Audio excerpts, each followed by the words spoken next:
The morning sun cast long shadows across the crystal towers of Zentari Prime as students from dozens of different worlds hurried toward their classes. The Galactic Academic Institute stood as the most prestigious learning center in the known galaxy, where only the brightest minds earned the right to study advanced sciences and mathematics. Zix 447 walked quickly through the main corridor, his crystalline body catching the light and throwing rainbow patterns on the walls. His species, the Vorthok, were known throughout the galaxy for their incredible ability to absorb information directly from data sources. They could connect their minds to computers and download entire libraries in minutes. This natural gift made them excellent students, and Zix had always been one of the best, but today was different. Today, Zix felt worried for the first time in his academic career. Advanced quantum mechanics was proving to be much harder than he expected. Even with his ability to absorb information instantly, he struggled to understand the complex theories and equations.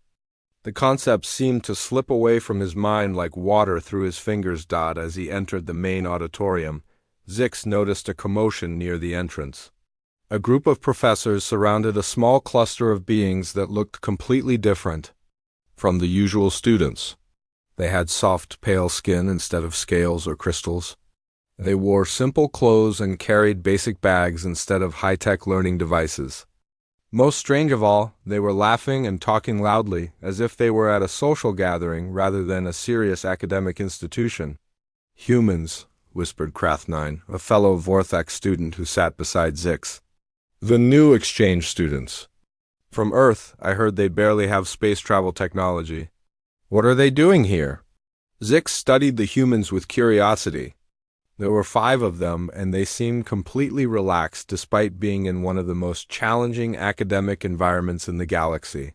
One of them, a young male with dark hair and brown eyes, was juggling 3 small objects while the others watched and cheered.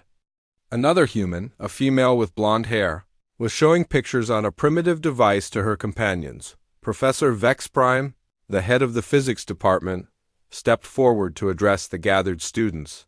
His blue, scaled skin reflected the artificial light as he spoke in his deep, mechanical voice.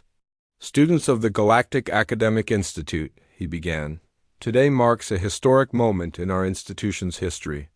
We are pleased to welcome our first exchange students from the planet Earth. These humans will be studying alongside you for the remainder of the academic term." A murmur ran through the crowd. Many students seemed confused or even amused by the announcement. Zix heard someone behind him whisper, "But humans are so primitive. Their technology is thousands of years behind ours." Professor Vex Prime continued, "I know some of you may have questions about this program. Earth was recently discovered to have produced some interesting technological developments despite their apparent limitations. The Galactic Council has decided that cultural and academic exchange could benefit both our species and theirs."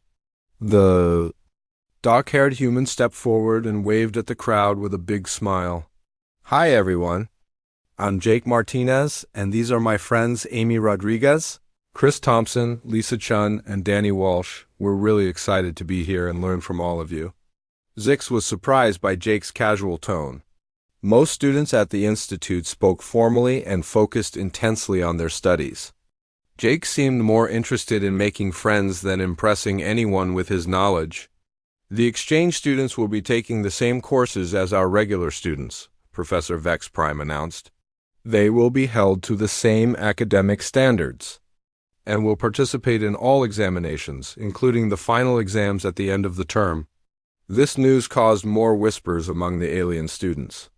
The final exams at the Galactic Academic Institute were notoriously difficult. Many brilliant minds from advanced civilizations struggled to pass them. How could these primitive humans possibly succeed? After the announcement, students began to disperse to their various classes. Zix found himself walking in the same direction as Jake and his human friends. He couldn't help but overhear their conversation. "This place is amazing," Amy said, looking around at the crystal walls and floating platforms. "It's like something out of a science fiction movie." "I know, right?" Danny replied. "And did you see that professor's skin? It was like he was made of living metal." Chris laughed. I'm more interested in the food. I wonder what aliens eat for lunch. Their casual chatter amazed Zix. Here they were, surrounded by the most advanced technology and brilliant minds in the galaxy, and they were talking about food and appearance. Didn't they understand the incredible opportunity they had been given? As they entered the advanced quantum mechanics classroom, Zix watched Jake choose a seat near the back of the room. The human pulled out a simple notebook and a basic writing instrument. No data tablets, no memory enhancement devices, no direct neural interfaces. Just paper and pen. Professor Quantum 7, a being made entirely of shifting energy patterns, began the lesson. Today we will discuss the relationship between dimensional frequency and particle behavior in non-standard spacetime configurations. Zix immediately activated his data absorption protocols, connecting his mind to the classroom's information network. Complex equations and theories flowed directly into his consciousness. Around him, other students were doing the same, their eyes glowing as they processed the incoming data, but Jake simply sat in his chair, occasionally writing notes by hand. He didn't seem to be struggling to keep up, but he also didn't appear to be using any advanced learning methods. How was he processing all this information? When Professor Quantum 7 asked a question about dimensional mathematics, several students raised their hands. Jake raised his hand too, and when called upon, he gave a clear, correct answer. But his explanation was different from what the others had given. Instead of reciting the exact information from the database, Jake seemed to understand the concept in a more intuitive way. Interesting perspective, Mr. Martinez, the professor said. Your approach shows a different kind of understanding than we typically see. After class, Zix watched Jake pack up his simple notebook and leave with his friends. They were talking about something called basketball and making plans to explore the campus gardens. None of them seemed worried about the upcoming assignments or the difficulty of the course material. Over the following days, Zix began to pay more attention to the human students. He noticed that they spent very little time in the library compared to other students. When they did study, they often worked together in groups, talking and laughing rather than focusing silently on their data feeds. Jake, in particular, seemed to have an unusual approach to learning. Zix observed him during lunch breaks, expecting to see intensive study sessions. Instead, Jake spent time talking with students from different species, asking them questions about their homeworlds and cultures.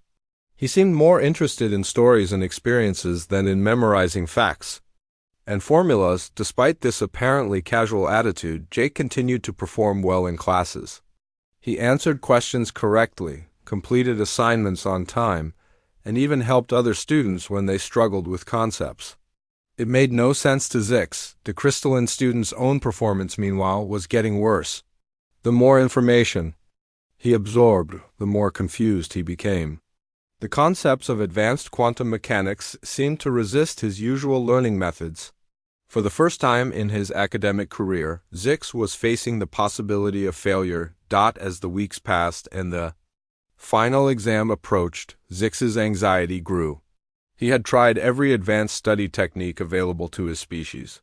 He had downloaded entire libraries, connected to the most sophisticated databases, and even attempted to enhance his natural absorption abilities with technological supplements. Nothing worked, but Jake and his human friends seemed completely unconcerned about the upcoming test. They continued their strange habits of socializing, playing games, and exploring the campus. They acted as if the most important exam in the galaxy was just another ordinary day. Zix couldn't understand it. But he was beginning to realize that these humans might know something that he didn't, something that couldn't be downloaded or absorbed through traditional methods, something that might be the key to understanding the complex theories that had been eluding him. The final exam was only 2 weeks away, and Zix was running out of time. He had to discover the secret of human learning, even if it meant abandoning everything he had been taught about how to study and succeed. The library of the Galactic Academic Institute was a massive structure that stretched across 3 levels and contained knowledge from thousands of worlds. Students from different species sat at various stations, connected to data streams that fed information directly into their minds. The soft hum of electronic learning devices filled the air, creating an atmosphere of intense concentration. Zix 447 sat at his usual station, trying once again to absorb the complex theories of advanced quantum mechanics. His crystalline form flickered with frustrated energy as he attempted to download another database of information. The equations flowed into his mind, but they felt empty and meaningless. He could memorize every symbol and number, but he couldn't understand what they actually meant. Across the room, Jake Martinez sat at a simple table with no electronic devices at all. He had a basic notebook open in front of him, but he wasn't writing in it. Instead, he was staring out the large window that showed the campus gardens. His pen rested in his hand, forgotten. As he watched alien students walking among the strange plants and floating sculptures, this behavior confused Zix greatly. How could Jake learn anything by looking out a window? Where were his data connections? Where were his memory enhancement tools? Jake seemed to be wasting valuable study time, yet he continued to perform well in every class. Zix watched as Jake suddenly smiled and began writing in his notebook. The human wrote quickly for a few minutes, then leaned back in his chair and stretched. He looked relaxed and satisfied, as if he had just solved an important problem. But Zix couldn't see any learning materials or information sources that Jake had used. After an hour of observation, Zix decided to move closer. He pretended to search for a book while walking past Jake's table. He tried to see what the human had written, but Jake's handwriting was in strange symbols that Zix didn't recognize. It wasn't the standard galactic script that all students were expected to use. Jake noticed Zix standing nearby and looked up with a friendly smile. "Hey there. You're in my quantum mechanics class, right?" "I'm Jake." Zix felt nervous about talking directly to Jake, but he managed to respond. "Yes, I am Zix 447. I have been observing your study methods with great interest." "Study methods?" Jake laughed. "I'm not really studying. I was just thinking about how the quantum equations remind me of music. You know, the way particles dance around each other like notes in a song." This answer made no sense to Zix. Music and quantum mechanics were completely different subjects. How could thinking about one help with understanding the other? Jake's approach seemed illogical and unscientific. "I do not understand," Zix said carefully. "How does music relate to particle physics?" Jake's eyes lit up with enthusiasm. "Well, both involve patterns and rhythms. In music, you have harmony when different notes work together. In quantum mechanics, you have particles that exist in harmony with each other across different dimensions. It's like the universe is playing a song, and we're trying to learn the melody." Zix stored this information in his memory, but it still made no sense to him. The Vorthek way of learning was based on facts and data, not on strange comparisons and creative thinking.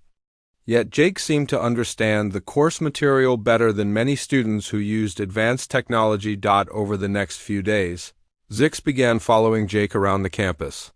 He told himself it was for research purposes, but deep down he was becoming desperate. His grades were getting worse and the final exam was getting closer. He needed to discover Jake's secret before it was too late. During his observations, Zix noticed that Jake spent very little time in traditional study activities. Instead, the human engaged in many behaviors that seemed to have nothing to do with academics. In the recreation area, Jake played a game called basketball with Danny Walsh and other students. They threw a ball through a metal ring while running and jumping. It looked like pointless physical activity to Zix, but as he watched more carefully, Zix heard Jake and Danny talking about physics while they played.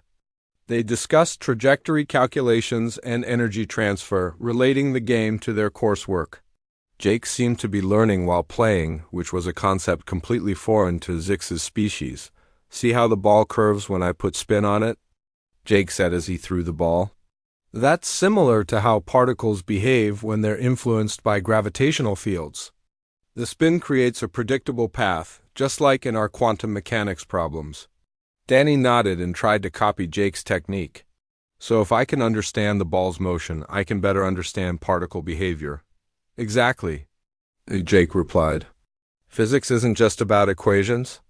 It's about understanding how things move and interact in the real world. Zix was amazed by this conversation. Jake was teaching complex scientific concepts through a simple game. The human seemed to see connections between everything around him, finding lessons in activities that other species considered mere entertainment. Later that evening, Zix followed Jake to the dining hall. He expected to see the human eating quickly and returning to his studies, but instead Jake sat with a diverse group of students from different species. They talked about their homeworlds, their cultures, and their experiences at the Institute. Amy Rodriguez was telling a story about Earth's oceans, describing how water moved in currents and waves. Chris Thompson was explaining how cooking on Earth involved chemical reactions and temperature control. Lisa Chun was sharing information about Earth's music and art. Danny Walsh was talking about sports and physical activities. To Zix, it seemed like they were wasting time with irrelevant conversations. But as he listened more closely, he realized that Jake was connecting these stories to their academic subjects. When Amy talked about ocean currents, Jake related it to energy flow in quantum systems. When Chris discussed cooking chemistry, Jake linked it to molecular interactions they were studying. Everything is connected, Jake said to the group. The same principles that govern how waves move in the ocean also apply to how energy moves through quantum fields. Understanding one helps you understand the other. The other students seemed to find Jake's explanations helpful. Even some of the alien students began to nod in understanding. Jake had a gift for making complex ideas simple and relatable. Zix realized that Jake's approach to learning was completely different from anything he had ever seen. Instead of memorizing isolated facts, Jake was building a web of connections between different concepts. He wasn't just downloading information. He was creating understanding. This discovery gave Zix an idea. If Jake's method was so effective, perhaps Zix could use it to his advantage. The final exam was only 1 week away, and Zix was running out of options. He decided that he would sit next to Jake during the test and copy his answers. It seemed like the perfect plan. Jake clearly understood the material better than most students, despite his unusual study methods. If Zix could see Jake's answers, he might be able to pass the exam and save his academic career. The next day, Zix made sure to arrive early for their quantum mechanics class. He chose a seat directly behind Jake, where he would have a clear view of the human's test paper. Jake didn't seem to notice or care about the seating arrangement. He simply sat down and began doodling in his notebook while waiting for class to begin. As the week progressed, Zix continued to observe Jake's behavior. The human spent time in the campus gardens, walking among the alien plants and observing the local wildlife. He visited the art galleries and music halls, experiencing the cultural expressions of different species. He even attended sporting events and social gatherings. None of these activities seemed related to studying, yet Jake continued to excel in his classes. He answered questions correctly, participated in discussions, and helped other students with their work. It was as if he was learning through living, rather than through traditional academic methods. Zix became more convinced that copying Jake's answers was his best chance for success. He practiced sitting in different positions and angles, trying to find the best way to see Jake's test paper without being noticed. He rehearsed the timing of when to look and when to focus on his own paper. The night before the exam, Zix felt a mixture of nervousness and hope. He had spent weeks preparing for this moment, not by studying the material, but by learning how to cheat effectively. He told himself that it was necessary for his survival at the Institute. As he lay in his dormitory bed, Zix thought about his family cluster back on his homeworld. They expected him to succeed and bring honor to their name. Failure was not an option for a Vorthak, especially one who had been accepted to the prestigious Galactic Academic Institute, but deep down, Zix felt uncomfortable about his plan. He had always been an honest student who earned his grades through hard work and natural ability. Cheating went against everything he had been taught about academic integrity, yet he couldn't see any other choice. Jake's learning method was too strange and alien for Zix to understand or copy.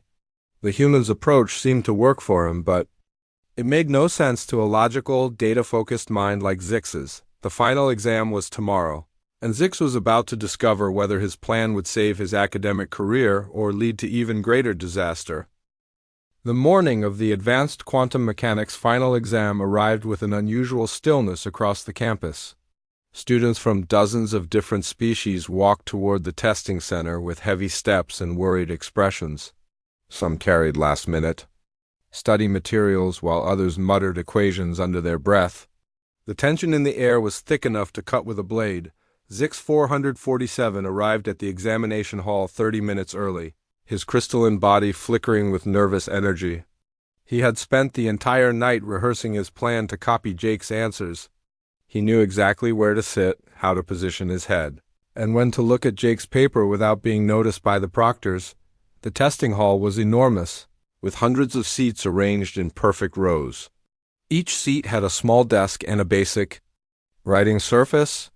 No electronic devices were allowed during the exam, which meant that even the most advanced alien students would have to rely on their natural abilities and memorized knowledge. Zix carefully chose a seat 2 rows behind Jake's usual spot. From this position, he would have a clear view of Jake's paper while appearing to focus on his own work. He sat down and tried to calm his racing thoughts. Everything depended on this exam. His academic career, his family's reputation, and his future all hung in the balance. Other students began filing into the hall. Zix watched as various alien species took their seats, each showing signs of stress and preparation. The Centauri students had their scales glowing brightly, a sign of intense concentration. The mollusk beings were secreting extra protective slime, their species' response to anxiety. The energy-based life forms were flickering more rapidly than usual. Then Jake Martinez walked in, looking completely different from everyone else. He wore a relaxed smile and carried only a simple pen. He didn't look nervous or stressed. Instead, he seemed almost happy to be there. Jake sat down in his usual seat and began looking around the room with curiosity, as if he were attending an interesting lecture rather than the most difficult exam in the galaxy. Amy Rodriguez, Chris Thompson, Lisa Chun, and Danny Walsh took seats in different areas of the hall. Like Jake, they all appeared calm and confident. They weren't carrying any study materials or review notes. They simply sat down and waited for the exam to begin. Professor Quantum 7 materialized at the front of the hall, his energy form shifting between different colors. His voice filled the room without the need for amplification devices. Students, you have exactly 4 hours to complete this examination. The test covers all aspects of advanced quantum mechanics that we have studied this semester. You may begin. Now, the exam papers materialized on each student's desk simultaneously. Zix looked down at his paper and felt his confidence drain away. The questions were incredibly complex, involving mathematical concepts that seemed to swim and dance before his eyes. Even after weeks of data absorption, the problems looked like an alien language. He quickly looked up at Jake to see how the human was handling the difficult questions. To his surprise, Jake was reading the first questions slowly and carefully. He wasn't panicking or frantically searching through his memories. Instead, Jake seemed to be thinking deeply about what the question was actually asking. Jake picked up his pen and began writing. His movements were smooth and confident, as if he understood exactly what he needed to do. There was no hesitation or uncertainty in his actions. He wrote steadily for several minutes, then moved on to the next question. Zix tried to see what Jake had written, but the human's handwriting was too small and unclear from his distance. He could make out some equations and diagrams, but he couldn't read the specific details. This was a problem he hadn't anticipated during his planning. Frustrated, Zix looked back at his own paper. The first question asked about the relationship between dimensional frequencies and particle stability in non-standard spacetime configurations. He had memorized dozens of formulas related to this topic, but he couldn't figure out which ones to use or how to apply them to the specific scenario in the question. He looked at Jake again. The human had already finished 3 questions and was working on the 4th. Jake paused occasionally to think, sometimes tapping his pen against his lip or looking up at the ceiling. but he never looked stressed or confused. He seemed to be enjoying the challenge of solving difficult problems. Other students around the hall were showing signs of struggle. Some were frantically writing, trying to include every piece of information they could remember. Others sat frozen, staring at their papers with blank expressions. A few had already given up and were sitting with their heads in their hands, but Jake continued working steadily through the exam. He moved from question to question with a rhythm that seemed almost musical. Sometimes he would skip a question and come back to it later, as if he needed time to let his mind work on the problem in the background. Zix became more desperate as time passed. He couldn't understand Jake's answers well enough to copy them, and he couldn't solve the problems on his own. He tried to remember all the data he had absorbed, but it felt like trying to drink from a fire hose. The information was there, but he couldn't organize it into useful knowledge. After 2 hours, Jake did something that shocked everyone in the hall. He stood up, walked to the front of the room, and handed his completed exam to Professor Quantum 7, the professor's energy form. Flickered with surprise as he accepted the paper. "Are you certain you wish to submit your exam now, Mr. Martinez?" the professor asked. "You still have 2 hours remaining." Jake smiled and nodded. "Yes, sir. I've answered all the questions I can answer. I think I did pretty well." The professor reviewed Jake's paper quickly, his form growing brighter with each page. "Indeed, Mr. Martinez, your answers are quite thorough. You may leave if you wish." But Jake didn't leave. Instead, he returned to his seat and did something that amazed Zix even more. Jake folded his arms on his desk, put his head down, and began to take a nap. Right there, in the middle of the most important exam in the galaxy, the human decided to sleep. Zix stared at Jake in disbelief. How could anyone be so confident in their answers that they would use the remaining time to sleep? It seemed impossible, yet there Jake was, breathing slowly and peacefully as if he were in his own bed. The other human students also finished their exams early. Amy submitted her paper after 2.5 hours, followed by Chris, Lisa, and Danny. They all seemed satisfied with their work and left the hall quietly. None of them appeared worried about their performance. Zix, meanwhile, was still struggling with the third question. He had filled several pages with equations and calculations, but he wasn't sure if any of his answers were correct. The problem seemed to require a type of understanding that he couldn't access through his normal data absorption methods. He looked around the hall and saw that many other students were having similar difficulties. Some of the most advanced alien minds in the galaxy were struggling with questions that Jake had answered quickly and confidently. It made no sense. As the 4-hour time limit approached, Zix frantically tried to complete as many questions as possible. He wrote down every formula he could remember, hoping that some of them might be relevant to the problems. But his answers felt hollow and meaningless, like he was just copying information without truly understanding it. When time was called, Zix reluctantly submitted his paper. He knew that his performance had been poor, possibly the worst of his academic career. The irony wasn't lost on him. His plan to cheat off Jake had failed completely, and he would have been better off relying on his own knowledge. Limited as it was, 3 days later the exam results were posted. Zix approached the results board with dread in his crystalline heart.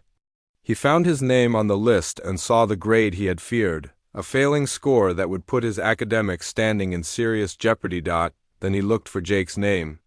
The human had received one of the highest scores in the entire class.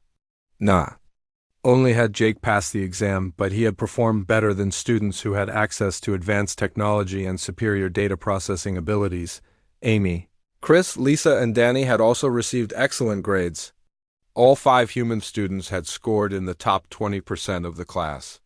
It was an unprecedented achievement for a species that many considered to be primitive and intellectually inferior. Zix felt a mixture of confusion, frustration, and admiration.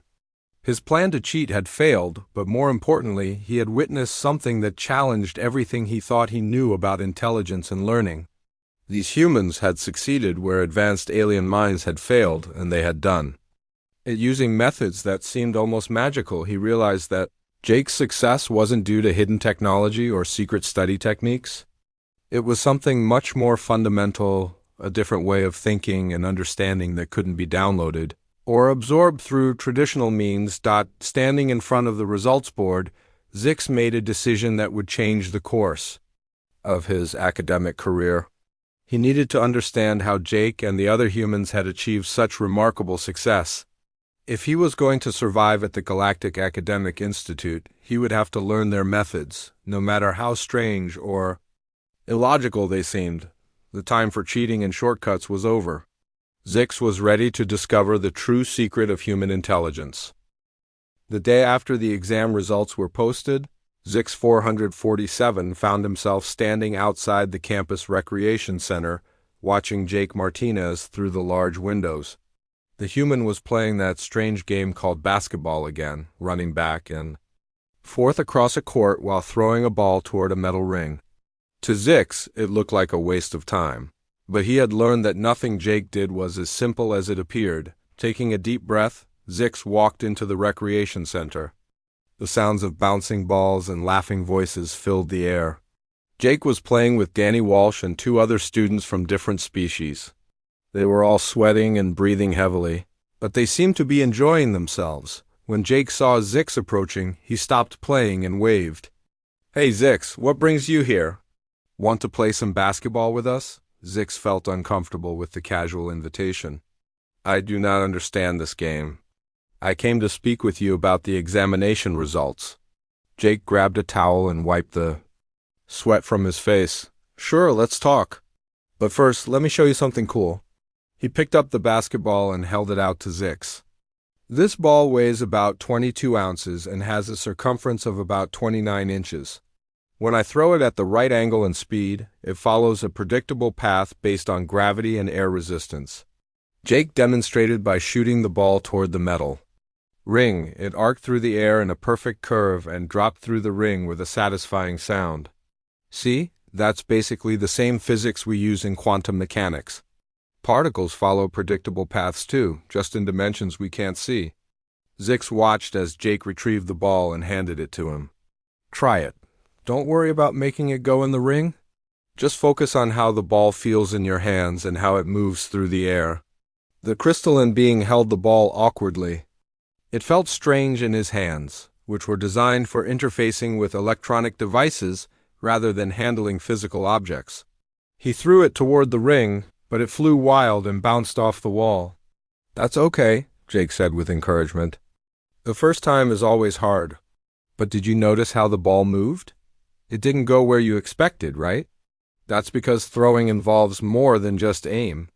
You have to account for the weight, the spin, the air resistance, and your own body movement." Danny Walsh joined the conversation.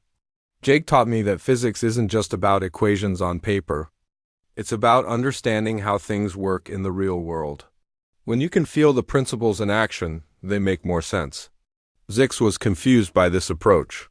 "But how does playing games help you learn quantum mechanics?" The examination questions were about mathematical formulas and theoretical concepts. Jake smiled and sat down on a nearby bench. "That's exactly what I want to talk to you about. You looked pretty stressed during the exam. How did it go for you?" Zix felt embarrassed about his poor performance, but he decided to be honest. "I received a failing grade.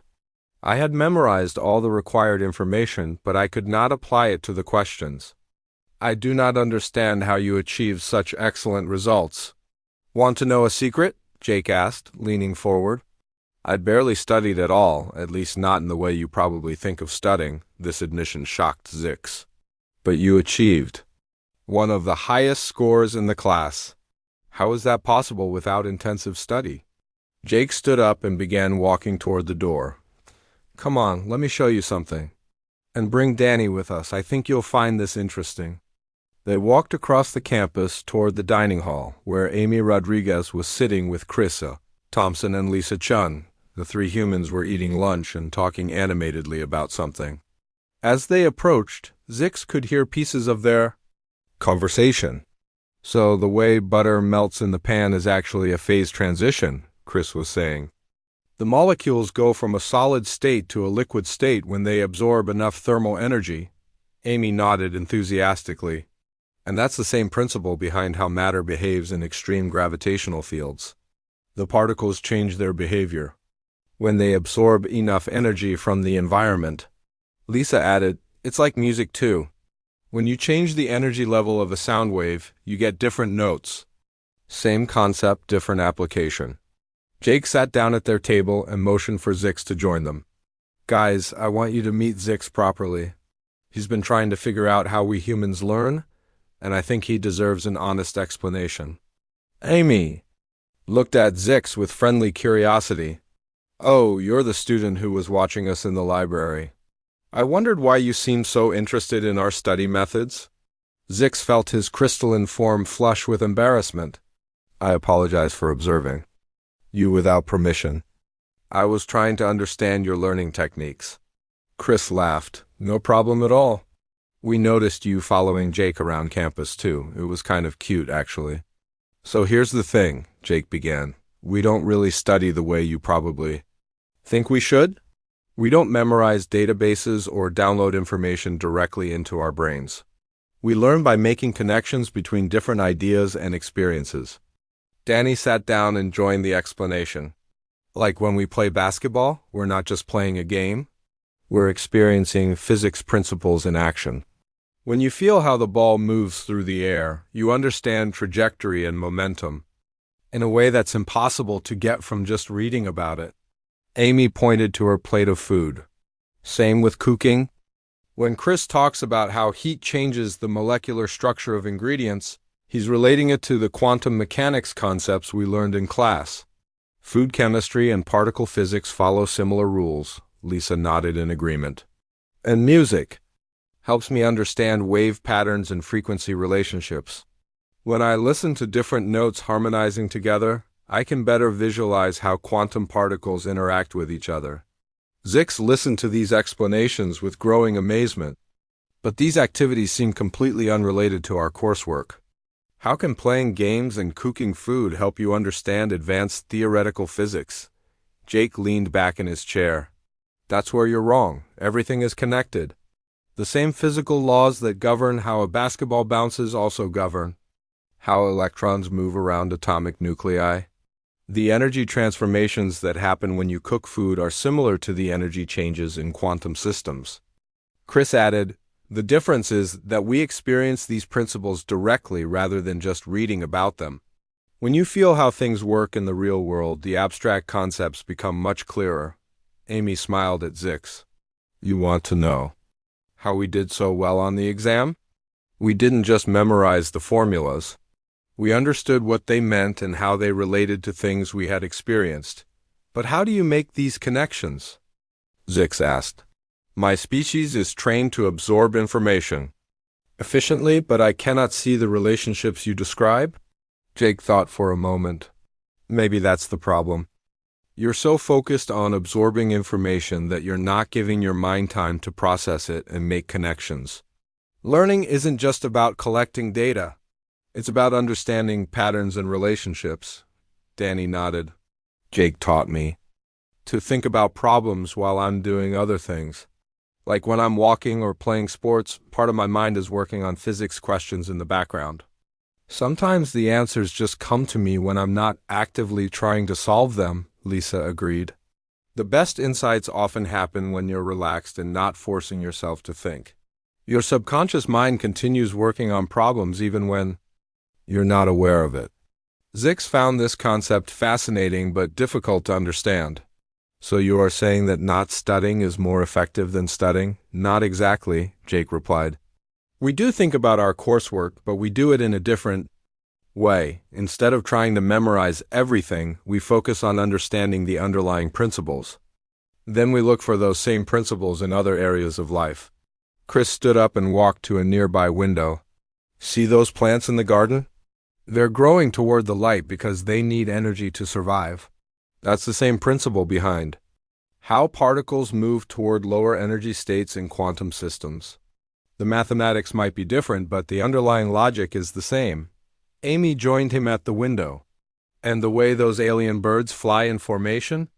That's related to how particles organize themselves in stable configurations." They're following the same efficiency principles. Zix walked to the window and looked out at the campus. For the first time, he tried to see the connections that the humans were describing. The plants, the birds, the movement of students across the pathways, could all of these things really be related to quantum mechanics? I think I am beginning to understand, Zix said slowly. You learn by seeing patterns that exist everywhere, not just in textbooks and databases, Jake patted Zix on the shoulder. Exactly.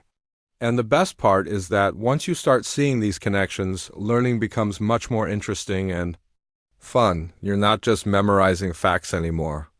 You're discovering how the universe actually works, Danny grinned. Plus, when you understand concepts this way, you don't forget them. The information becomes part of how you think about the world, not just something you've memorized for a test. Lisa nodded. That's why we all did well on the exam. We weren't just recalling formulas. We were applying our understanding of how things work to solve new problems. Zix felt a spark of excitement for the first time in weeks. Would you be willing to teach me this method? The next morning, Zix 447 met Jake Martinez at the campus gardens as they had agreed. The alien student felt nervous about trying this new approach to learning, but his desperation to succeed overcame his uncertainty. Jake was sitting on a bench, watching the morning sun create patterns of light and shadow through the strange alien plants. Good morning, Zix, Jake said with his usual friendly smile. Ready to try learning the human way? Zix nodded, his crystalline form flickering with anxious energy. I am prepared to attempt your methods, though I confess I do not understand how looking at plants will help me pass my courses. Jake laughed gently. That's exactly the problem. You're thinking about learning as something separate from living. But for humans, everything is connected. These plants aren't just decorations. They're examples of complex systems that follow the same principles we study in physics and chemistry. He pointed to a tall, spiral-shaped plant with purple leaves that seem to move on their own. See how this plant grows in a spiral pattern? That's not random. It's following mathematical principles that optimize its exposure to sunlight and nutrients. The same mathematical relationships appear in galaxy formations, seashell patterns, and even in the quantum equations we've been studying. Zix looked at the plant more carefully. He had walked past it hundreds of times without really seeing it. Now, for the first time, he tried to understand why it grew in that particular shape. You are saying that this plant is connected to our quantum mechanics coursework? Absolutely, Jake replied. The energy optimization principles that guide how this plant grows are similar to how particles arrange themselves in stable quantum states. Nature uses the same efficient patterns at every scale, from the smallest subatomic particles to the largest galactic structures. Amy Rodriguez approached them, carrying a small musical instrument that Zix didn't recognize. Morning. You too, I brought my guitar to help with today's lesson. Zix was confused. How does music relate to our studies? Amy sat down and began playing soft melodic notes. Listen to how these sounds work together. Some combinations create harmony while others create tension. The same thing happens with quantum particles. They have natural frequencies that either harmonize or interfere with each other. As Amy played different combinations of notes, Jake explained how the mathematical relationships between musical frequencies matched the wave equations they had studied in class. When Amy plays two notes that are in harmony, their frequencies have a simple mathematical relationship. When particles are in stable quantum states, their wave functions follow similar mathematical patterns. For the first time, Zix began to see what the humans meant about connections. The music wasn't just pleasant sounds, it was a demonstration of wave physics that he could actually hear and feel. The abstract equations from his textbook suddenly had real meaning. Chris Thompson joined them, carrying a small portable cooking device and some ingredients. Hope you don't mind, but I thought we could demonstrate some chemistry while we're out here. Zix watched as Chris began heating water in a small pot. I do not understand how cooking relates to our advanced chemistry courses. Watch what happens. When I add these ingredients, Chris said, dropping some alien spices into the boiling water. The liquid changed color and began producing aromatic steam. This is a chemical reaction. The heat is providing energy that allows the molecules to rearrange themselves into new combinations. Jake nodded enthusiastically. And that's exactly what happens in the quantum chemical processes we've been studying. Energy input causes particles to change their configurations and form new stable states. The scale is different, but the underlying principles are the same. Danny Walsh and Lisa Chun arrived together, carrying a collection of small objects that Zix recognized as toys and games. "We brought some puzzles and brain teasers," Lisa explained. "These help demonstrate problem-solving techniques that work for any type of challenge." Danny held up a simple puzzle made of interlocking pieces. "See, when you're trying to solve this puzzle, you don't just randomly try every possible combination. You look for patterns, test hypotheses, and build on what you learn from each attempt." "That's the same approach we use for physics problems," Jake added. "Instead of just plugging numbers into formulas, we think about what the problem is really asking and what principles apply to the situation." Over the next several hours, the 5 humans guided Zix through various activities that demonstrated different aspects of their learning approach. They played simple games that required strategic thinking, conducted basic experiments with materials found in the garden, and had discussions about how everyday observations connected to their COURSEWORK. At first, Zix felt frustrated by the unconventional methods. His mind kept trying to categorize and memorize everything he experienced, rather than simply understanding it. But gradually he began to relax and let his natural curiosity guide him. "I think I am beginning to understand," Zix said, as they worked on a puzzle together. "You do not separate learning from experiencing. Everything you do becomes part of your knowledge." Amy smiled. "Exactly. We don't turn our brains on and off for studying. We're always thinking about how things work and why they happen the way they do." Chris added, "And we're not afraid to make mistakes or admit when we don't understand something. Making errors is part of learning, not something to avoid." This concept was revolutionary for Zix. In Vorthek culture, mistakes were seen as failures, to be avoided at all costs. The idea that errors could actually help with learning was completely foreign to him. "But how do you remember everything without downloading it directly into your minds?" Zix asked. Lisa laughed. "We don't remember everything. We remember the patterns and principles, and then we can figure out the details when we need them. It's like having a map instead of memorizing every street in a city." Danny nodded. "Plus, when you really understand something, you don't forget it easily. It becomes part of how you think about the world." Jake stood up and stretched. "Let's try applying this to some actual coursework. Zix, what's the most difficult concept you're struggling with right now?" Zix thought for a moment. "Dimensional frequency interactions in multi-layered quantum systems. I have memorized all the equations, but I cannot visualize what they actually describe." "Perfect," Jake said. "Let's use Amy's guitar to help with that." Amy began playing a complex piece of music that involved multiple overlapping melodies. "Each string on my guitar represents a different dimension. When I play them together, they create interference patterns. Some notes amplify each other, some cancel each other out, and some create entirely new harmonic frequencies." As Amy played, Jake explained how the musical interactions mirrored the quantum phenomena that Zix was studying. In multidimensional quantum systems, particles exist in several dimensions simultaneously. Just like how these musical notes exist in the same space but at different frequencies. Chris added, "And the mathematical relationships between the frequencies determine whether the interactions are constructive or destructive, just like in the quantum equations." For the first time, Zix could actually visualize what the complex equations meant. The abstract mathematical concepts suddenly made sense when he could hear them demonstrated through music. "This is remarkable," Zix said, his crystalline form brightening with excitement. "I can actually understand what the equations describe, not just memorize their symbols." Over the following weeks, Zix continued to learn using the human methods. He joined their study group, which met in different locations around campus and involved various activities that seemed unrelated to academics but actually reinforced important concepts. He learned to approach problems by asking questions rather than just applying formulas. He discovered that taking breaks and letting his subconscious mind work on challenges often led to better solutions than forced concentration.